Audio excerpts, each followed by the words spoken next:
Hey everybody, so if you are watching this on the replay, just want to let you know that if you click the bell notification, and then you'll get notifications when I go live, when I post videos. So if you want to be here when it actually happens, then that's the best way to do that. And also make sure you're following me on like Instagram, Snapchat, places like that, because I also announce these sorts of things there. Right now, I'm just going to wait for some people to get here.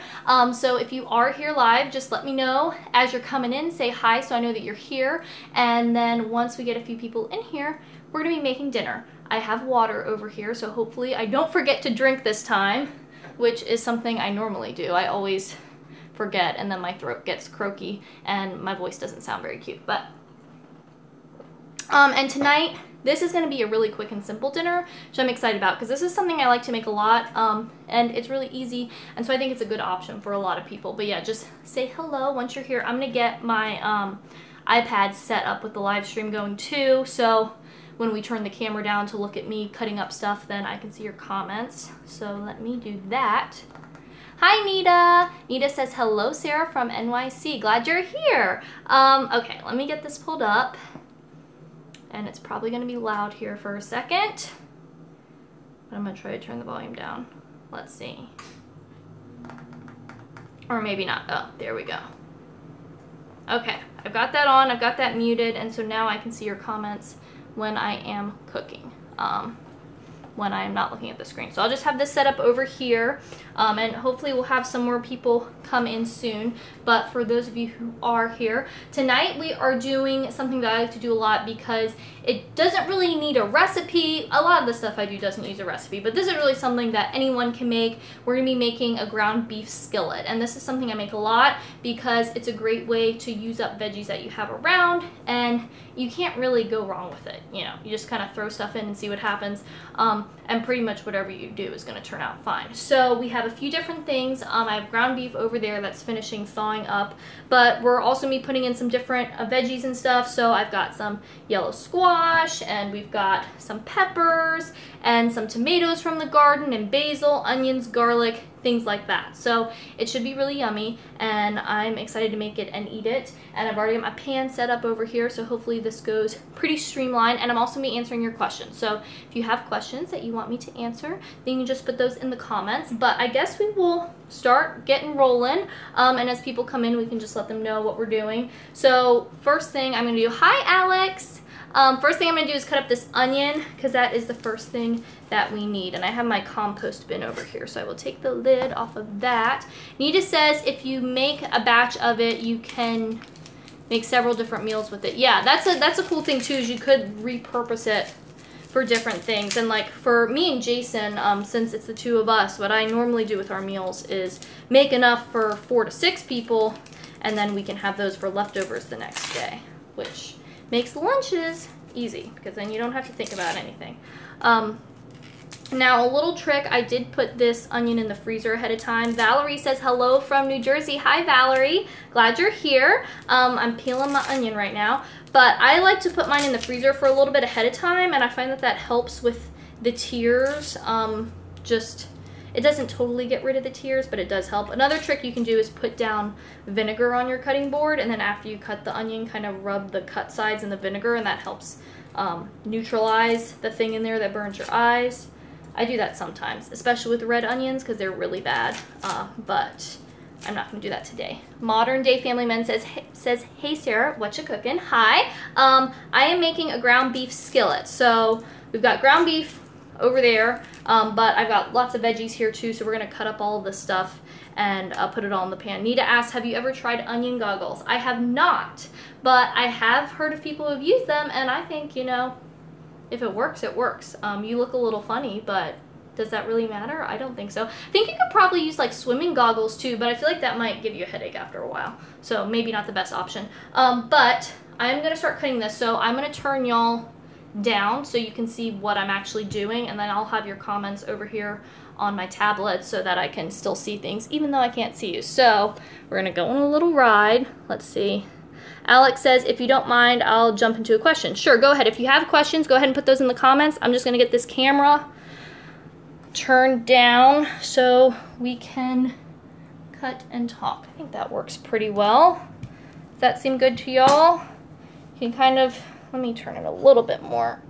So the thing, I've got this gooseneck thing that works pretty well, but oh yeah, that's good. Okay, so yeah, just put in any questions and I will answer as we go, and you can watch me cut up this onion, and we can get a little onion cutting tutorial too. So cut an onion, first thing you do is you cut off the top, then you want to cut it in half, and this is the way to do it to get a really nice even dice. So then you take your half here and you make slices parallel to your cutting board, and then you turn it and you make slices this way.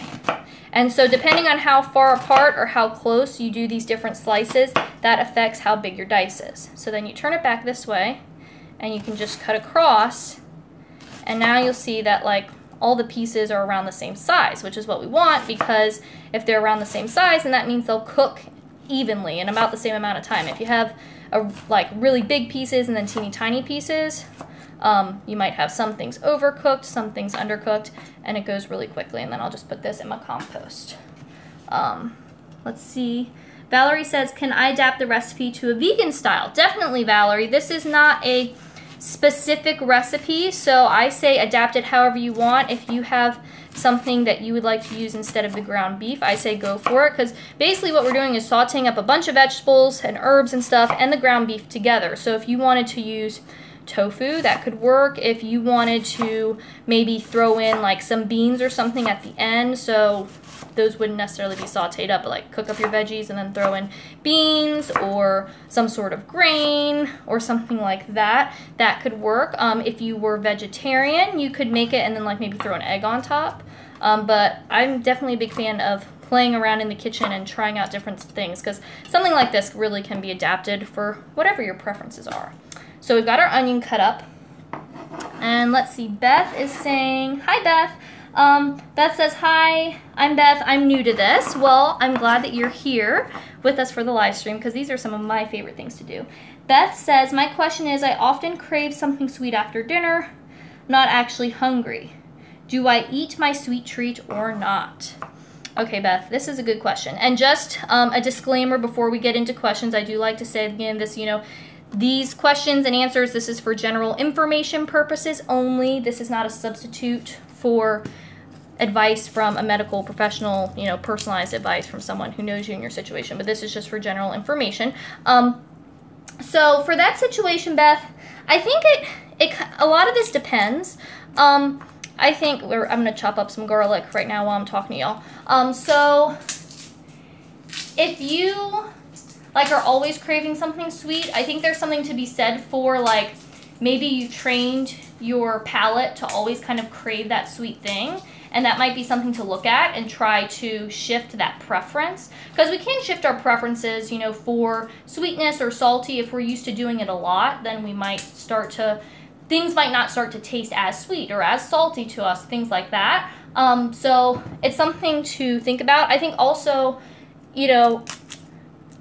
understanding too that that's not necessarily a weird thing. I think a lot of people crave sweet things after a meal. I kind of tend to myself, and I think part of it's just because it's kind of like a natural palate cleanser. But also you can play around with different things. So sometimes when I have a sweet tooth after a meal, I have fruit that was part of my meal, so that's my sweet thing. But sometimes it is something like ice cream, or another dessert, chocolate, whatever your thing is, whatever kind of things you like. So I say mix it up, and definitely listen to your cravings, but also kind of try different things, because if you totally if you totally said, oh well, I have this desire for something sweet after a meal, but I'm not going to listen to that, and if you kept doing that over and over and over and over again, what eventually happens is you start to feel deprived of that thing, and you start to kind of lean towards it and maybe overeat on it. But at the same time, it might be like you've already recognized that you have that preference, so it might be something to play with. So it's not like a clear answer one way or the other, but I think it's something that's good to be aware of, and just try out different things, maybe skipping the sweet thing and see, is it something that kind of passes? Is it something that you want right after the meal, then after a while you don't? And also knowing that we want to pay attention to our hunger and fullness cues for sure, but we also want to pay attention to what our taste buds are saying, and you know, if we are tired of a flavor or if we want a different flavor, because that's important too. So paying attention to both of those, but also not being afraid to, you know, try out different things and see kind of what happens. So I hope that answers your question. Nita says you could use vegan crumbles or jackfruit. So yeah, jackfruit has become really popular right now, and I see a lot of people using that, especially as like a pulled pork substitute. I myself have not really experimented with it, but that could be good. I've heard a lot of people say that they like that. Let's see. Alex says, I like to make big bowls of salad to get my vitamins in at once, onion, garlic, tomato, carrot, kale, and cucumber, and she's talking about having a lot of different colors. Yeah, it's good to try to get a variety of foods and a variety of different colors, because different colors means different nutrients. So that's a good thing, and you'll see here we have a lot of different things here, which is fun. And it also, like, having different colors in your food just visually makes it a lot prettier and a lot more appealing, which is also a good thing. You know, you don't want a plate that's just all one color, because that's not very exciting. And part of, you know, eating is also how the food looks. So something to keep in mind. Modern Day Family Man says, Valerie, have you tried vegan or vegan beef crumble? And Valerie says that they haven't, but they'll look for it. Yeah, there are a lot of different options and different things that you can look at to try to make it work. Another thing you could do if you want to make like a bean burger or something like that and kind of serve that alongside, that could work. See, Alex says, oh, then they add chicken to their salad. Sorry, I'm trying to peel garlic and read at the same time. But then Alex finds that they get indigestion. Is this because too much fiber at once? What can I do to prevent this? It could be a lot of different things. You know, it could be fiber. It could be maybe some of those foods don't agree with you, or it could be a lot of different things, honestly. It's hard to know without knowing more information, but I say, you know, if you find that a meal isn't agreeing with you, then maybe you try switching it up and see if that makes a difference, playing around. Yeah, it could just be a lot of fiber at once. I think that's something that people don't realize is that, you know, eating vegetables is good, but because they're delicious and they have lots of different fun nutrients and everything for us and fiber, but sometimes you can go overboard on the fiber, especially if you're not used to it. A lot of times when people start to change around the way they're eating, they start eating all these fiber-rich foods, but it's like a big shock to their system, and also maybe they're not getting enough water to make up for that, and it can actually cause them some discomfort. So that's something to pay attention to, is that you can have too much of a good thing, and especially if you are shifting from maybe a lower fiber diet, there might be a little bit of a learning curve there for your body just to get used to that. So easing into things can help with that. So I'm just cutting up the garlic, and I do the garlic the same way I do the onion. So you just kind of slice down the middle and then chop. And I do have a garlic press. I use that sometimes. But sometimes I just like to use the knife because I don't like dirtying up like more things to wash. And the garlic press is another thing to wash, but if I'm using my knife, then I'm going to be using that anyway. So, but I've got a lot of garlic here because I like a lot of garlic. Let's see, what else are y'all saying? Luke, hi Luke. Luke says, what advice would you give to someone having trouble with binge eating and anxiety and dealing with a work environment where sugar is everywhere? Okay, well that's kind of like several different things. I think with binge eating, that's definitely a time when, you know, it's a good idea to go see a dietitian. If you can, you'd want to find an eating disorder dietitian. Even if you don't have a diagnosed like binge eating disorder, I think it's a good idea to work with someone who understands those types of things. And then as far as anxiety, you know, those things can feed together. So maybe those things are related for you. So with that, it would be going to your doctor, going to a therapist, you know, just getting the people on your side who can help you figure those things out. And they can be connected, they might not be connected, but that's my best advice for you, is to go talk to someone, and someone who has expertise in that area and can help you kind of navigate it, because those things are so personal. So that's that's something to do. And then, you know, with the sugar being everywhere at work, that could be tied into the whole thing too. So once you start working through some of through the anxiety and the binge eating and why those are happening, or, you know, what's contributing to those or whatever, and figuring out that situation, then you'll probably work on your concerns about the sugar as well, and those things might kind of line up and all get solved together potentially. So that is my recommendation for that. Modern Day Family Man says that they also love garlic. Yeah, I like a lot of it. And especially with a pan like this where we have a ton of vegetables, it's nice to have a nice punch of flavor. So we've got that going. This is our last clove. And it smells very garlicky in here right now.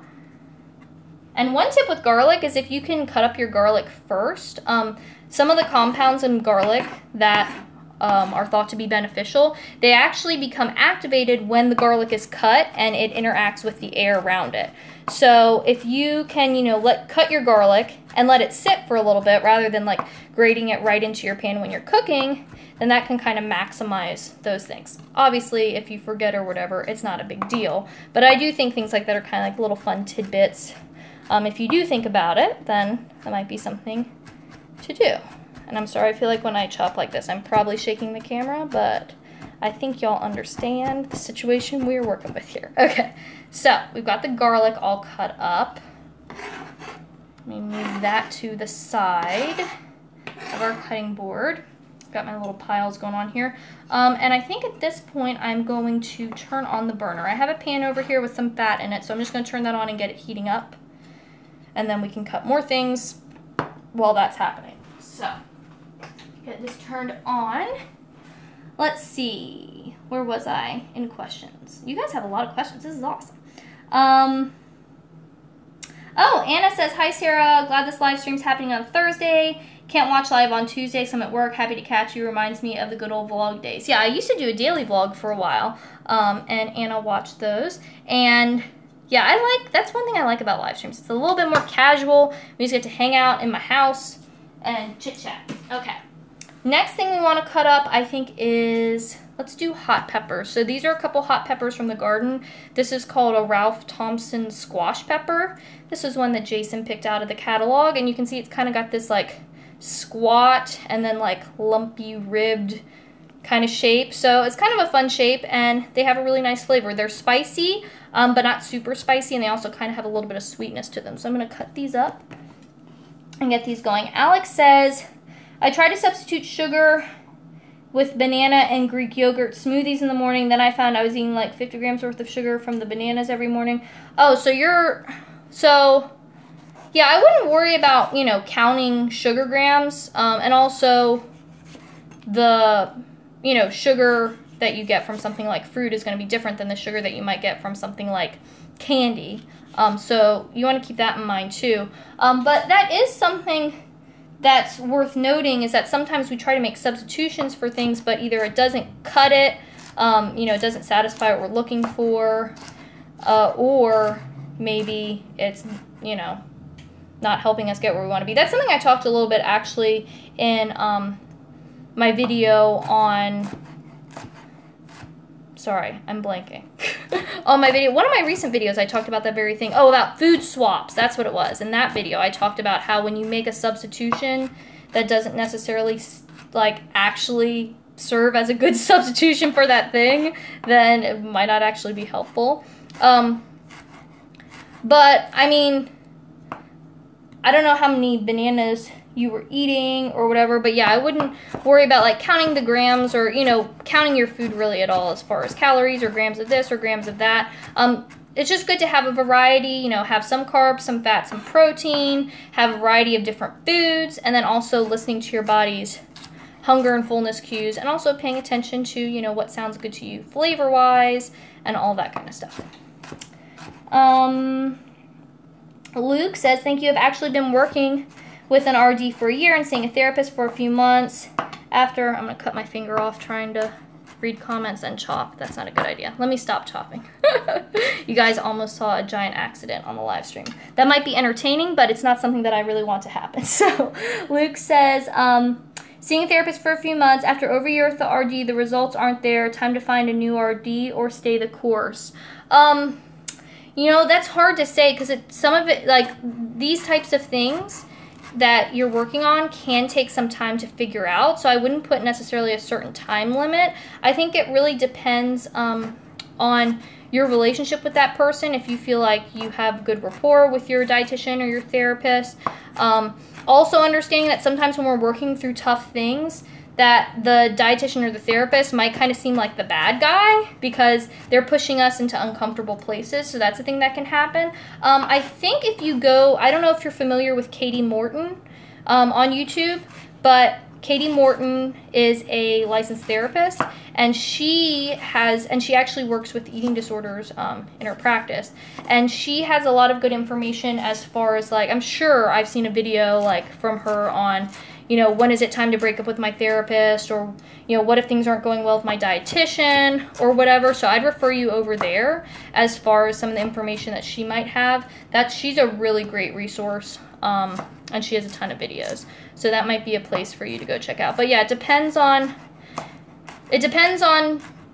a lot of different factors. And I think also, you know, like, talking to those people about how you're feeling. If you're feeling like, I feel like I haven't made the progress that I should be making or whatever, they might be able to help you too and say like, yeah, well, I think maybe we need to do this. Or, you know, actually you don't realize it, but you've actually made a lot of progress because when we first started working together, it was XYZ and now we're here. Because sometimes it's hard for us to see the progress that has happened.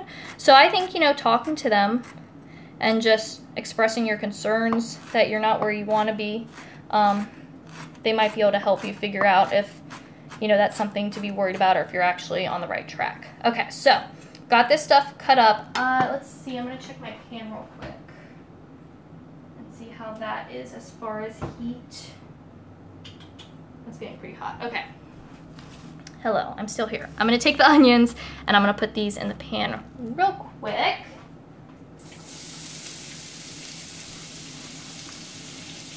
And then we will let this cook a little bit, and then we'll throw in our garlic and our hot pepper. Okay, let me rinse off my hands real quick.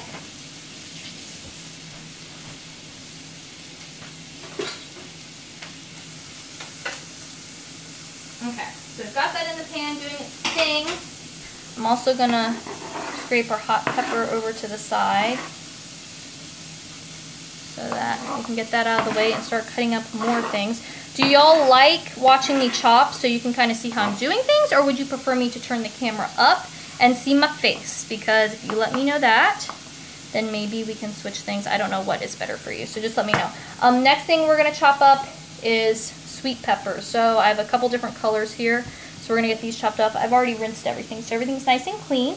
Alex says, they say that only added sugar is bad and fruit is okay, but I feel like you can easily go overboard with sugar from foods as well. Well, really, I mean, I think there's a lot of, like, sugar fear-mongering that goes on. Like, yes, you know, we don't want to live off of candy, but also, you know, having some added sugars in your life. It's not about, like, eliminating, you know what I'm saying?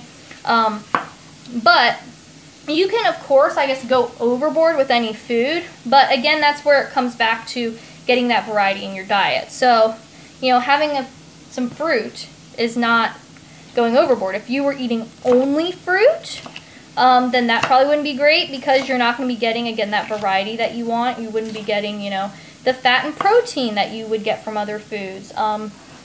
So, you know, it's just about getting that mix of different things in there. But, you know, having fruit, some fruit, I think some people think that, like, any fruit is overboard. I've definitely seen that, people who go on, you know, low or no fruit diets, and that's certainly not necessary or even recommended for good health. Let's see. Nita says, Sarah, would it help if people with binge eating and sugar at work issues, they brought their own healthy snacks? It might help. It depends on if you feel like if the food is there, then it doesn't matter what else you have. But also, you know, part of what you would be working on with that is, like, having the food there and it not being an issue. So, you know, you can't necessarily change what your coworkers are doing, and we live in a world where there's sugar, but, you know, starting to work through maybe why that's an issue where you feel like you can't resist it would be eventually where you would want to go with it. So, Jesus says, what are some tips to deal with emotional eating? I think the first thing is just being able to recognize emotional eating, what it is and when it's happening, because sometimes that's hard, right? We don't know when we're hungry for food versus when we're trying to solve a problem with food that can't be solved with food, and that's what emotional eating is.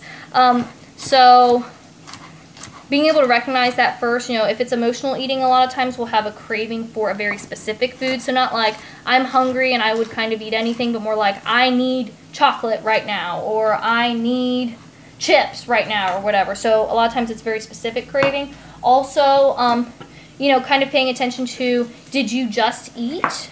If you just ate and now you're still looking for more food and you felt full and satisfied by that meal, then probably that's not true hunger, unless you're just really misjudging how much food you actually need. So you think you ate enough, but you actually didn't. Also, you know, is the hunger in your stomach, or, you know, is it not really in your stomach? You know, if you have your stomach grumbling, that's a sign that it's real hunger. So being able to recognize that difference is the first step. I'm gonna swirl our onions around. I think it is time. We're gonna put that question on pause real quick, and I'm gonna put in these hot peppers in the pan. And it looks like several of you said that you like seeing the chopping, so that's good to know. You can learn some knife skills while we talk. Okay, I'm gonna put the hot peppers in the pan.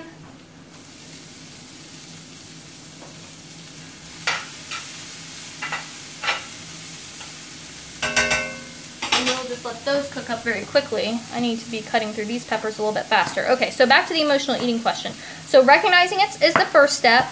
The next thing is to maybe figure out other things that you can do instead. So, you know, if you recognize that something is, it is emotional, then maybe you find another way to deal with that issue that's not food. So if it's something you can tackle head on, you know, then doing that. It could also be, you know, not really something that you can change, so you need to find a different way to comfort or soothe yourself that doesn't involve food. That might be calling a friend, that might be doing something you enjoy, like painting or knitting, or taking a bubble bath, or reading a book, or going for a walk.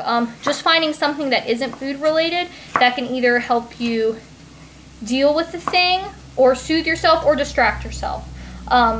And so those are some things you can try. Also know that emotional eating isn't the worst thing ever. Like, I think we say like emotional eating, it's so terrible, no one should be doing emotional eating, but sometimes like emotional eating might be a good way to deal with the problem. If you had just a bad day at work, there's nothing you can really do about it, but you know, if you make this recipe for dinner that was something that you always had as a kid and your mom made you, and you know, that gives you some sort of comfort from the food because it's attached to that positive memory and that positive emotion, then that might be a great thing to do. So the problem really comes in with emotional eating is when we are trying to solve problems with food that can't be solved with food, and then we get in a situation where it's like, oh, you know, these issues aren't getting taken care of, I'm just turning to this food over and over again, but the problem is still there because I'm not tackling it at the source. Okay, let's see. Let's put in our garlic now. And we'll try to do this all in one fell swoop and not drop any on the floor, but we will see if that works. Ooh, I did good. Okay. Got the garlic in there. And once I'm done chopping, I'll show you guys a little bit more of what's going on in the pan over here. It's just hard to move the camera back and forth and make it, you know, work out and not give you motion sickness and whatever else. So we'll get to that in a second. So the garlic's in there, and then while that is going, I'm going to get this last pepper cut up really quickly because I want to get this done before that garlic burns. So I'm going to try to do this as fast as I can without chopping my finger off. Okay, and as you can see with the peppers, what I've been doing is putting them upside down, cutting down the sides from the bottom so you get kind of these nice big sections, and then just doing vertical cuts. Let's do another one there. And then horizontal cuts. And so you get pieces that are about the same size that way. You can also see, because I think sometimes on these live streams people are like, oh, that took a while to make that meal or whatever, which sometimes my dinners do take a long time, but I can cut this a lot faster when I'm also not answering a question. So, you know, as if you aren't a big cooker, as you practice more, you know, you might be slow when you first start learning how to use a knife and cut up things, but as you go, you'll get faster and faster, and that makes it a lot easier to get things done. Because if you haven't practiced, then yeah, cutting up a lot of vegetables can take a pretty long time. Okay, so we've got that cut. I'm gonna get these in the pan, and then we will go back to more questions. This is gonna take a couple handfuls. The cats are also like, sometimes they get scared when they hear stuff hit the pan, and it makes that sizzle sound, so they're running down the hall right now. We'll see if any of them decide to make a guest appearance in today's live stream. Okay, so we got all of our sweet peppers in. I'm gonna go rinse my hands off again.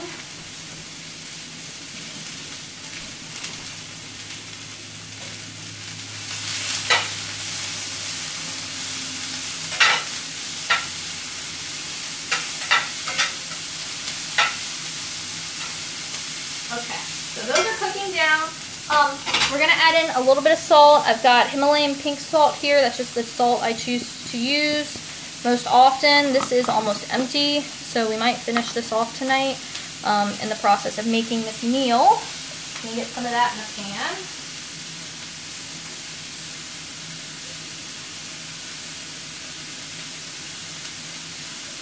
And when you're cooking, it's a good idea to season in layers as you go. Let me rinse the salt off. And let me know, can y'all still hear me over the sizzling of the pan? Because that might also be a factor. But with salt, it's a good idea to season as you go and season in layers as opposed to adding salt at the end. Because if you add salt at the end, it just kind of adds this like saltiness. But if you season in layers as you're cooking the food, then it actually really enhances the flavor, and it makes a big difference in the flavor of your cooking. So I added a little bit of salt there. I'll add a little bit more salt as I add in other things. So we're gonna cut up this squash right now. These are some yellow squash I got at the farmer's market. And you can see I'm trying to cut up all of my different vegetables in about the same size so that, again, you know, it's even across when you're eating it, and it all kind of cooks the same way. Okay, so, man, y'all, I gotta be faster on the questions. Y'all are bringing it today. I love it. Okay, modern day family man, what do you think of snacking between meals? I think snacks are great. If you're hungry, I say eat something. So if you're hungry for a snack between your meals, I say go for it. But another thing to think about is maybe should your meals be bigger? There isn't necessarily a right or wrong. I'm not a fan of people just kind of constantly grazing all day, because I feel like you're kind of always dealing with food and you never really feel satisfied and your body's kind of always trying to digest.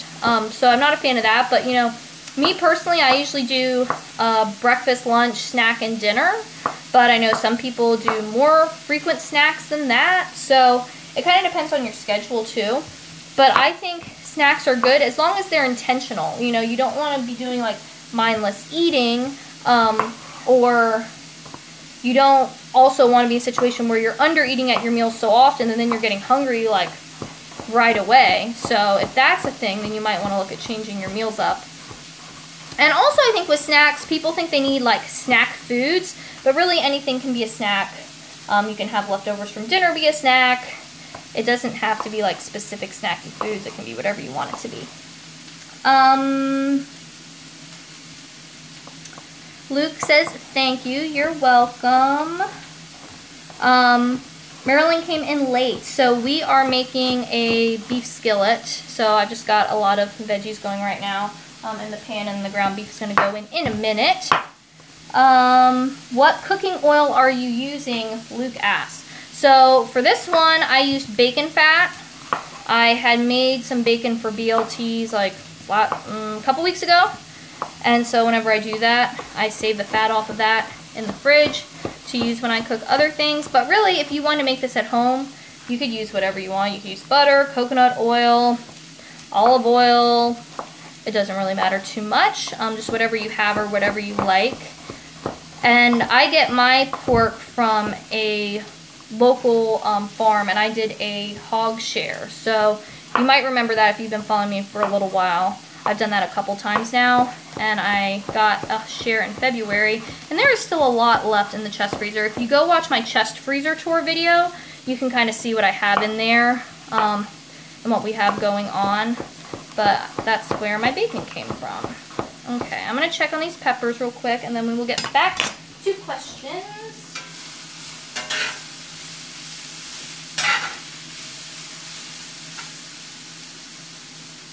Alright, I think it's time to add in our ground beef now, which I actually probably should have done that before I did the peppers, but I wasn't 100% paying attention because I'm talking to y'all.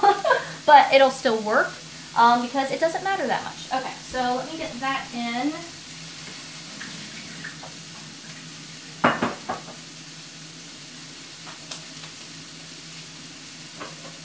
And this is also beef from that same farm that I get my pig share from, actually, so I'm just going to cut this open really quickly in the background.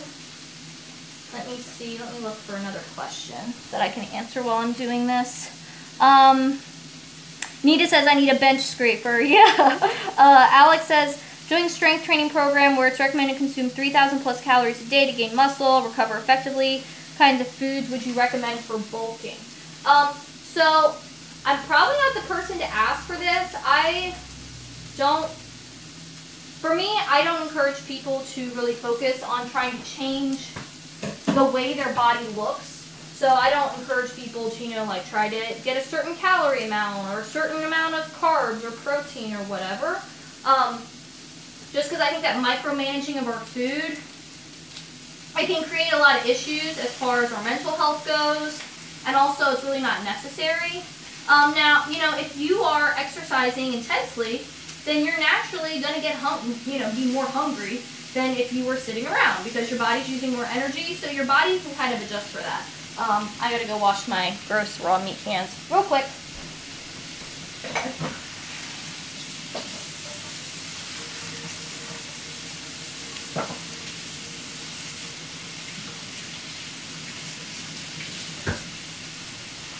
With that said, if you are all of a sudden working out a lot more and you're not sure because it's such a big change for you how to add, more energy to your meals because it's just, you're not used to it and you're finding that you're really hungry but your typical meals aren't satisfying you, then sometimes it might be upping the portion size and just, eating a little bit more. But you also might look at, adding in some dense sources of nutrition. So things like nuts, for example. They're a little bit more dense, so you might want to incorporate more of those. Or maybe adding in some cheese to your meals or things like that. That can be a way to boost calories if you're finding that the way that you're used to eating prior to this isn't really matching up with the amount of energy that you need now, and you're finding yourself hungry all the time. Alright, this is our last yellow squash. I'm going to get that cut up. And we are just going, guys. I mean, this is coming together very quickly, which makes it a little bit more of a challenge for a live stream video compared to some of the other things that I've done. But I also think it's fun because it's keeping me on my toes. Okay, I'm going to add in a little bit of salt to the ground beef real quick.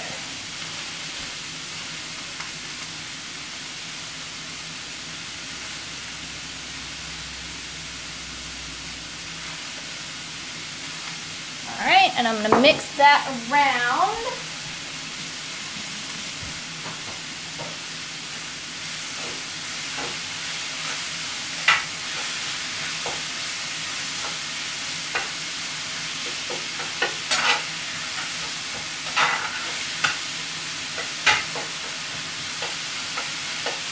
So I'm going to bring you over so you can kind of see what we're doing. Let me see if I can do this. there we go. Okay, you're off the clip now. So here's the pan right here. So we've got the peppers in there, the onions, the garlic, ground beef, all in there. And again, I added salt to the ground beef. So again, that's seasoning in layers, you know, adding a little bit as you go instead of adding a whole lot at once to really enhance those flavors as things are cooking. So kind of got that all going. I'm gonna let that brown up a little bit, and we're gonna move back over to the cutting board and cut up some more things. So let me put y'all back on the clip.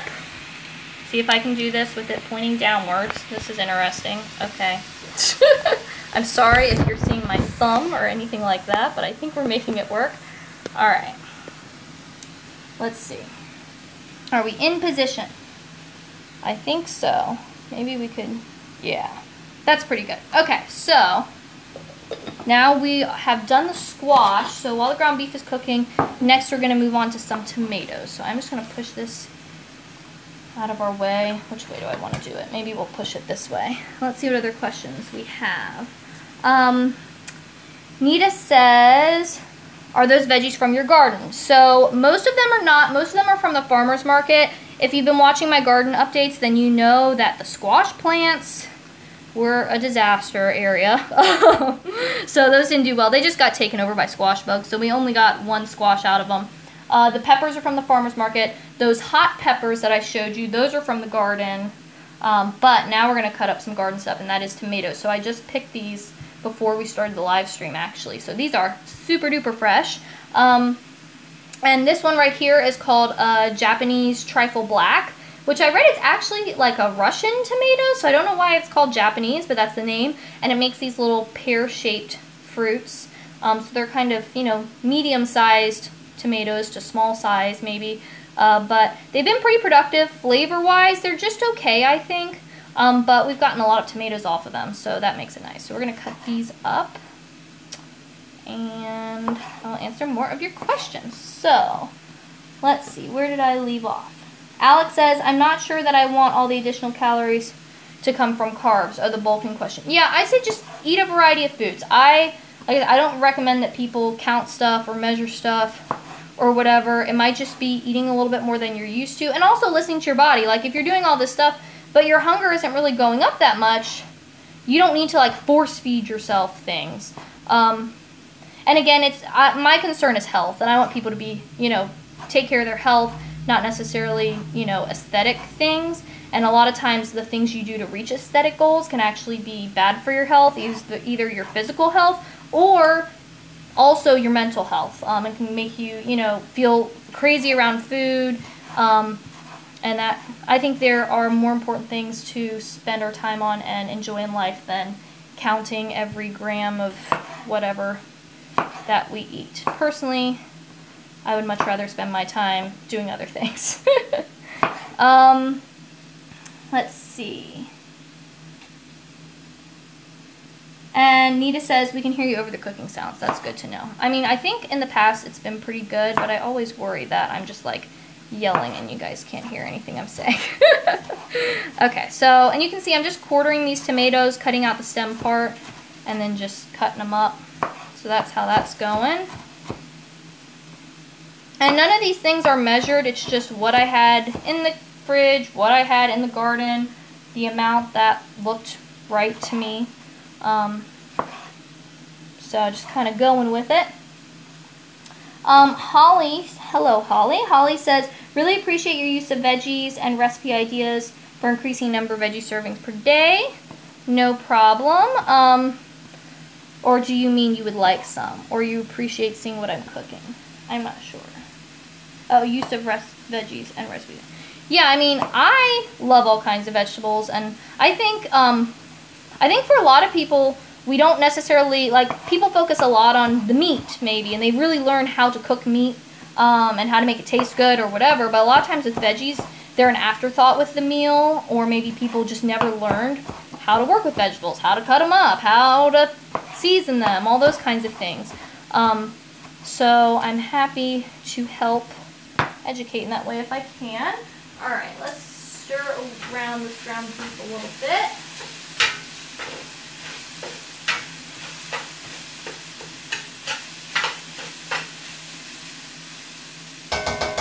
that's cooking still, so we'll let that keep going while we work on our tomatoes. Charles asks, where are the cats? They are around. Usually I have one that at least will come through and like put their butt in front of the camera or something, or run around on the ground, but I don't know. They're all hiding. They were in the hall earlier, but I'm not sure. Maybe they will make a guest appearance at some point. Or maybe we can find them and make them make a guest appearance. Marilyn says, are you serving this over rice or something? So, oh, I almost cut off my finger again on the live stream.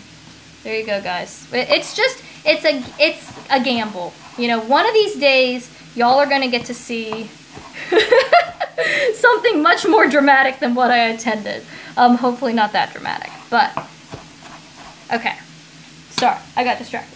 Serving this over, no, I'm not. A lot of times I do this with roasted potatoes as my starch. That's kind of the typical. So I just cut up some potatoes, toss them with a little oil, salt, garlic powder. You can do other spices too if you want. Roast them in the oven at like 425 for about half an hour. That's usually what I do with this meal, but I am doing something a little bit different, and you guys will just have to wait till the end to see what that is. Because it was kind of a whim decision when I was in the grocery store this week, and I'm excited about it. And, you know, maybe I won't like it, but I do like to try to switch things up and try different things. So, we'll get to that. It's nothing revolutionary, guys. I think I don't want you to feel disappointed. I think I made it sound way more exciting than it actually is now. Okay, Alex says, I'm concerned that most of the nutrition advice for fitness on YouTube is coming from guys who haven't even done high school biology. Perhaps this can be some untapped potential for your channel. Yeah, I definitely see a lot of things. I talked about this. Ooh, see, when you grow your own stuff, sometimes things like that happen. It's got a little bad spot, but we can eat the rest of it. And so something like this would not get sold in the grocery store, but we can cut around bad bits, and that's food that doesn't have to go to waste. Another benefit of gardening, preventing food waste. Okay, yeah, I talked about this a little bit in my video about the problem with what I eat in a day type videos. And one thing is, like, there are so many times, y'all, when I'm watching a video and someone is saying something, I'm just like, I don't even know, like, no, it's just like so wrong, or like, what is this person talking about? I don't know. Okay, I think we're gonna add in the squash now, because nutrition has become kind of this thing that is like a hobby for a lot of people. And I'm glad that some people are interested in food, and like, I think that's good, but it's just like, you know, I might be interested in, I don't know, what's something I'm interested in? Let's make up something. Let's say I was really interested in cars. Like, that wouldn't make me a mechanic, right? Like, I might know some things, but I also wouldn't be able to be qualified to, like, fix something or know, you know, all the things that maybe I could mess up. And that's something that is kind of a problem just across any field. Is what tends to happen is the people who know the least are the most confident in their knowledge, and the people who know the most are the ones who are like, well, you know, it could be this, it could be that, because they understand better how complex it is, and all the uncertainties, and they know how much they don't know, and all that kind of stuff. Whereas the people who have minimal knowledge are so certain because they just don't know enough to know that they don't know enough. So that's a common thing that happens, unfortunately. Okay, we're gonna put in a little bit more salt on top of the squash that we just put in there, and I think we will finish off the little bit that's in the bottom of this jar, if it will come out. Just sprinkle that in. Okay, that's in the pan. Might not have been quite enough, but we can add more later if we need to. So I'm just gonna mix the squash in now and let that get cooking down. And the other thing is, when you're making a meal like this, is you want to add in the things first that need a little bit more time to cook. So, you know, I added in like the peppers first, but I'll add in the squash later. The tomatoes will go in last, that sort of thing. If we had something that was even more hearty, like, see, this has some bad spots on it too. If we had something like carrots or something, then we would put those in at the very beginning, because those are going to take the longest to cook because they are a lot less watery than some of the other things. Now, this tomato I'm cutting up right here is a Paul Robeson tomato. It's a variety that people rave about on like forums and stuff. I've grown it several years now, and every year it doesn't taste that great. So, but I have seen people speculate that the people who seem to love it also tend to live in California, so maybe something about the weather there or the soil makes it taste really good, but in other places it's just not as good. Which is another cool thing about gardening is that, you know, you can, different varieties might do better different places. Now, one variety I do love is this one. This is a Jean Flamme tomato. These things are amazing. They have such great flavor. Unfortunately, though, my plants didn't do very well this year. The spot in the garden they were in, I guess, wasn't very good, and we didn't get very many. So that's a little disappointment, but also part of the process. Okay, I think that's the last thing we're gonna, let me get these tomatoes out of the way. Just trying to make sure I've chopped up everything because I don't want to jerk y'all around with the camera too much. That's done. Now we will cut up basil, and I will answer some more questions while I do that. So let me see, where did I leave off? Holly says, what's your view on adaptogen supplements like the Moon Juice, Beauty Dust, other products like that? Honestly, most of that kind of stuff, like, you don't need it. It's either like not real, like pseudoscience, or like no evidence, or maybe like very minimal evidence that in this one study this one thing happened. I don't recommend those things for people. Also because they're so expensive. I mean, if you have extra money and you think it's fun to buy those things and you enjoy it, like, no hate, you know, you do you. But as far as like them actually helping with improving your health, I think there's so many other things that you could do that are a lot more evidence-based and a lot more affordable. Like, you know, just eating a little bit better, or even things like saving that money so that you reduce your stress, because you have, you know, you're not living paycheck to paycheck or whatever, you know, taking that money and put it into savings, putting it into an activity with your family, going on a vacation and having time to like nurture those relationships. I think that seems much more valuable, better use. You get more bang for your buck with that sort of thing. And also, I mean, a lot of those things, like I know that one in particular was on Gwyneth Paltrow's website. A lot of the stuff on there is just kind of like, I don't know, just know, like, either it's not real or it's way overpriced for what it is or whatever. So that's my thoughts on that sort of thing. And also the marketing with that stuff, you know, they call it, you know, whatever, sleep dust, sex dust, whatever, and the packaging's real cute. Like, that's more of what's going on than anything else. Alright, looks like I'm caught up on comments, so if you've been holding back and you have a question, right now I'm just cutting up this basil so you can see, maybe not because I haven't been in the camera. Here we go. So I'm stacking it up in like this little stack of leaves, just lining up everything and trying to put the bigger ones on the bottom. So you do that. Let me scoop these tomatoes out of my way. Then what you do is you put it down and you roll it up. This little basil burrito. And then you can take your knife and run it across. And you get these nice little basil ribbons. And so I did one stack before, and this is my second stack. And this basil is from the garden, so I went out and picked this right beforehand, because there is a ton of it out there. And then for something like this, because I don't want the pieces too long, I usually just cut across the center like this. And so now we have all this fluffy basil ribbons. So that is that. Now I am going to rinse off my hands real quick. And I'm going to get y'all turned back right side up. Okay, or facing forward, or however you want to think of it. And hopefully I can get it to where it's high enough that, it's kind of close. Let's see if we can do it a little bit higher. Maybe not. Okay, there we go. Now you can see me again. I'm still here. So I'm going to stir around this pan. We've got the squash in here. Let's see.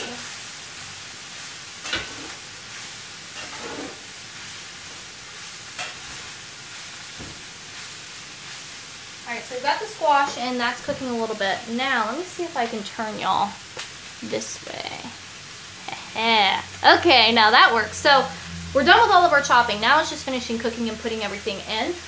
So the squash is in here, and this is starting to get cooked down a bit. So I think it is time to throw in our tomatoes. Now this might be a little bit more messy because there are tomato juices everywhere, but I'm going to try not to drip it all over the place. And a lot of times when I cook and do stuff like this, I'll use bowls, like set up a couple little small bowls just so I can dump it all in at once. But on the live stream, that just feels like another step. So we're going to do this. Try not to get stuff on the floor method right now. And there's a ton of juice on my cutting board, so I'm probably going to wipe that up with a paper towel just to kind of clean it up so we don't have juice dripping everywhere. Okay, got those in. Let's wash my hands again.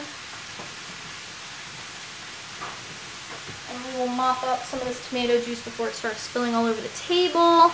Now I can look at comments on here because I'm actually looking at you. Okay. Let's see. Anna says, do you know the difference between methylfolate versus quatrefolate, specifically for prenatal vitamins, how the science breaks down? Seems like they might be similar. Trying to research, but I can't figure out what they are saying. And I know you know a lot of the science behind that stuff. Okay, so the big thing with folate is that some people have, sorry, I'm getting another paper towel. Some people have a genetic mutation where they can't convert unmethylated folate. And methylated, it's just referring to like the biochemistry. It's just whether there's this specific group of things attached to it or not. So some people can't process unmethylated folate. And so if they're taking that as a supplement, for example, like in a prenatal vitamin, they aren't really getting it because their body can't process it and use it to do what it needs to use it to do. So you can get genetic testing for that, which is not something that I do. I know there are some dietitians that like specialize in that sort of like different genetic mutations and things. But it is something you can get tested for and figure out. It's, what is it? It's MTHR, something like that. That's the name of the mutation. But, I mean, you can also just get a supplement that has methylated folate. Something to talk about, like, with who, like, if it's for prenatal, for example, you know, talk to your doctor about it. Because they might have different brands they like or that they can get you or whatever. But just which brands are methylated versus which ones aren't. And they can give you that information. But that's what all of that is about. And it's kind of like a cutting edge thing. Something that we didn't really know about until very recently, especially with a lot of the genetic mutation thing, because we're just learning so much more all the time about our genetics and how that affects our bodies and our nutrition. So that's a really new area of nutrition, which I think is pretty exciting to have new stuff that we're learning. Alex says, how concerned should I be? Wait one second, Alex. I need to get some water.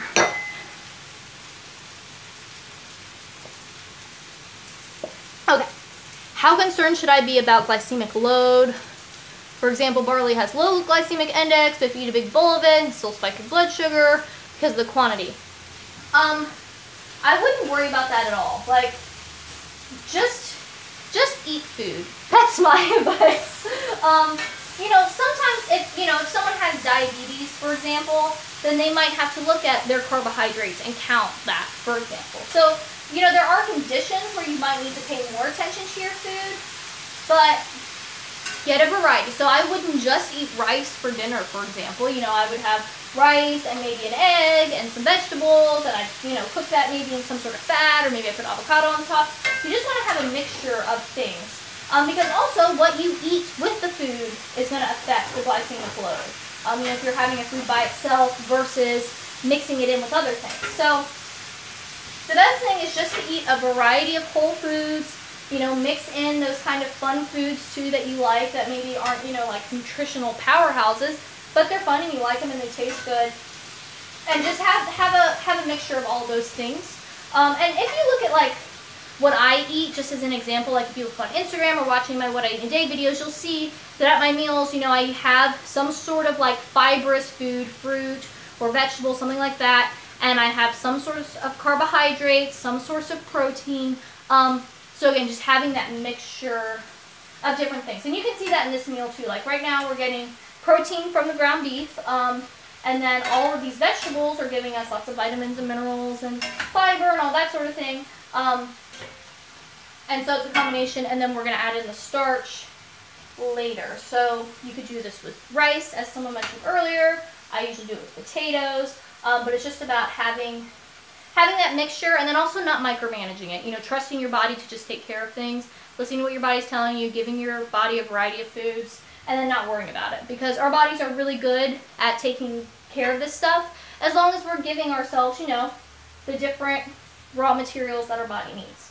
Okay, so we're going to let that just cook for a little bit and kind of simmer all together and get, you know, more flavorful.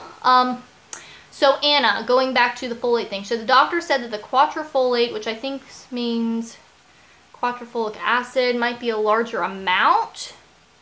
Oh, maybe that's a brand name. I'm not really familiar with like different folate supplements.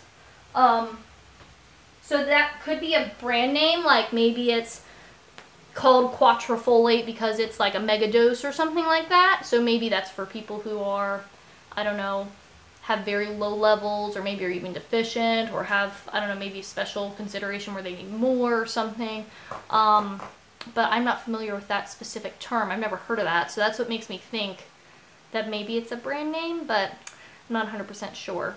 I just don't know. So I'm sorry I can't give you more information on that. But it's not something I am personally super knowledgeable about. So yeah, I think we're caught up on questions. So if y'all have more things, put them in the comments. Anna says that makes sense. Thank you. I'll keep looking. Yeah, good luck on figuring all that out. But that's what I would look at, is maybe that's a brand name. And trying to think, oh, if y'all follow me on Snapchat, some of you might be interested in this. You saw that I got some of the new Fenty Beauty stuff from Rihanna. I've been wanting it, but they didn't have my foundation shade. It was sold out. They finally got it. So I ordered my stuff, well actually I ordered it from the Fenty Beauty website directly because they still had it there, but they didn't have it at Sephora. And I ordered a couple other things, and I used the foundation for the first time yesterday. So far, I really like it. It's more full coverage than what I typically wear, but that's why I wanted it, because right now I just wear like a BB cream. So I wanted something that was a little more heavy duty, maybe for videos, or maybe just for times when I want a little bit more makeup. I wore it yesterday, I really like it. And I used some of the highlighters I got. I like those. So far, so good. Oh, and the lip gloss. If you only can buy one thing, or only want to buy one thing, that lip gloss is amazing, at least on my skin tone. Yeah, I just love it. The color is beautiful, it's shiny, the texture is great, it smells amazing. It's good stuff. So that's what I think. Anna says, yes, Fenty Beauty. I've been wondering how that worked out for you. Yeah, so far so good. So if there's any major changes, I'll let y'all know, but I'm digging it. And you know, it has had a lot of hype around it, so I was a little worried that maybe it wasn't that good, but I'm into it. Okay. Let's see. Alex says, LOL, the micromanaging aspect is actually what I like, kind of like an ongoing experiment to calculate the perfect diet. Yeah, I think that's probably a personality thing, because that kind of, I'm probably a little bit like that. I had to work to get away from that sort of thing. But I would just tell you to be cautious, because that sort of thing, it can develop an unhealthy relationship with food, and I don't want that for you. It can make you, you know, kind of become obsessive about it, and make it so, I don't know, you can't enjoy life or do the things you want to do, and it can potentially lead to eating disorders. So just something to be aware of and to be cautious, and why I don't recommend that people micromanage their food, because I personally, I don't see that it really has many benefits as far as health goes, and it can really have some downsides, and there really isn't a perfect diet. Like, we know a lot about nutrition, but we also don't know a lot about nutrition, and also so much of it, our body's dynamic, our body adjusts to the different things we give it or don't give it. every single person's an individual. So I think, you know, just tuning into what your body is saying is the best thing we can do, and, you know, how you feel after you eat certain foods and things like that. Anna says, it's getting great reviews. Thank you. Just want to make sure I have the right vitamins. Okay, so people are talking about vitamins and stuff. Good. And Luke says, any tips for finding a quality multivitamin? What to look for, what to avoid? With multivitamins, honestly, I am not probably the best person to ask, which might surprise you, but I focus so much on food. I personally don't take a multivitamin. It's something I kind of look in the store when I go through. Big thing is you want to make sure that you are getting stuff that has what you need or doesn't have extra things, or that you're not like double dipping, especially with certain nutrients like iron, for example. If you're taking multiple things, you don't want to be getting too much iron because you could take too much. That's why it's dangerous when kids get into the vitamins and think they're candy and eat a whole bottle and then if the emergency room, that sort of thing. Also, with a lot of the water-soluble vitamins, so vitamin B and vitamin C, your body can't hold on to any extra. So it just kind of basically, if you're getting enough from your diet, then whatever's in that multivitamin is just going straight out in your pee because your body just flushes it out, doesn't need it. Fat-soluble vitamins, A, D, E, and K, those you're not going to flush out, but you could overdose. Now, obviously, with your standard multivitamin, if you're taking it according to what it says, it's probably not going to be an issue, but just something to be aware of, especially if you're taking multiple things. The other thing is, you know, I think if you look at different types of ratings, there are independent kind of labs. The thing with multivitamins or any sort of supplements is they're not super regulated. So they might not do what they say. Like, they can't lie and say it's going to cure this disease or anything like that. But also, there doesn't necessarily have to be a lot of evidence. They're not really checked on that much as far as how they work or whatever. So I just put the basil in the pan. So I don't have a specific brand that I recommend to people. I just more focus on the food. Now, if you have a specific concern with multivitamins, or a vitamin that you need because your doctor is telling you that you're deficient, then they can probably help you find what you need for your specific thing. Like if you are pregnant, or if you are deficient in something, or if you have a condition that requires you to get more. That's a big thing. Okay, we've got the basil in there, so I'm going to turn off the heat. And also know that you can have too much of a good thing. So some supplementation has been linked to, which is very interesting. I remember when I read about this my first year in college, reading one of my textbooks, I was like, well, that's wild. So, certain nutrients, like, there could be a nutrient that, if people don't get enough of this, then that's associated with this cancer. And so the idea is, well, we should supplement them with that, and then they won't get that cancer. And then they supplement people with it, and their cancer rates increase. So it's like something's going on here that we're either not understanding the link properly, or maybe the supplement version is different than when we get that nutrient from food. So I really encourage people to try to get, what they can from their food just by eating a variety of stuff. And then, getting your checkups, and if you have a special consideration, then going the next step to do that. But I think we definitely, people they're taking all these pills and supplements and oils and whatever. And a lot of that I think isn't super helpful necessarily. Okay, I need more water because my throat's getting dry. Alex said they read a quote today, if you can afford multivitamins, then you shouldn't be taking them. Good point. Yeah, if you can afford them, then you're probably, at least have access to a variety of foods maybe and can get the stuff that you need. Anna said, I think part of the problem could possibly be additives and supplements. Yeah, and some different supplements, absorption rate might not be as good.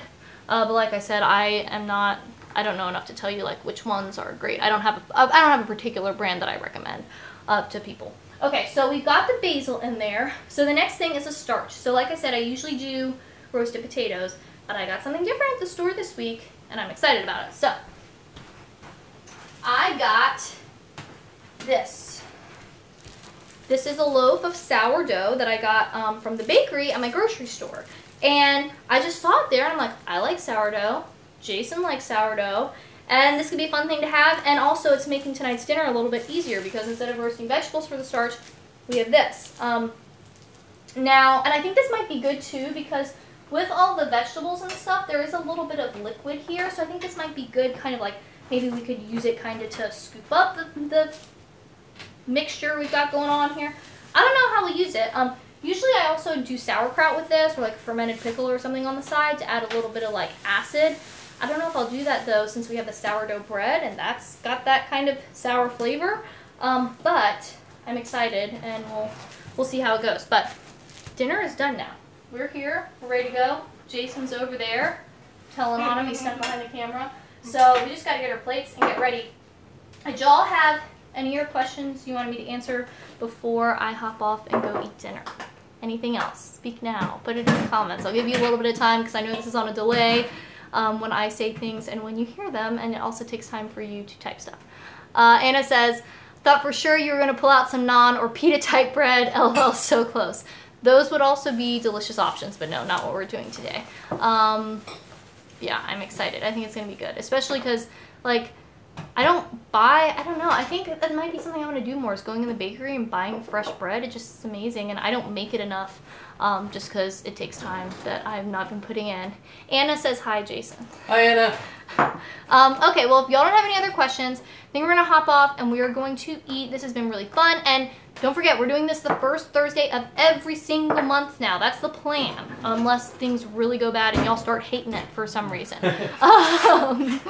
So, yeah. I think it's fun though, and I like talking to you guys. I like cooking with you and teaching you stuff along the way. Alex says, thanks for doing this, really enjoyed it. Butterfly Planner says, hello. We're about to get off Butterfly Planner, I'm sorry. We are at the end, so we're gonna eat dinner. I hope you guys are having a great evening. Anything else that you need, you can always put in the comments, and I will see you in the next video. Bye!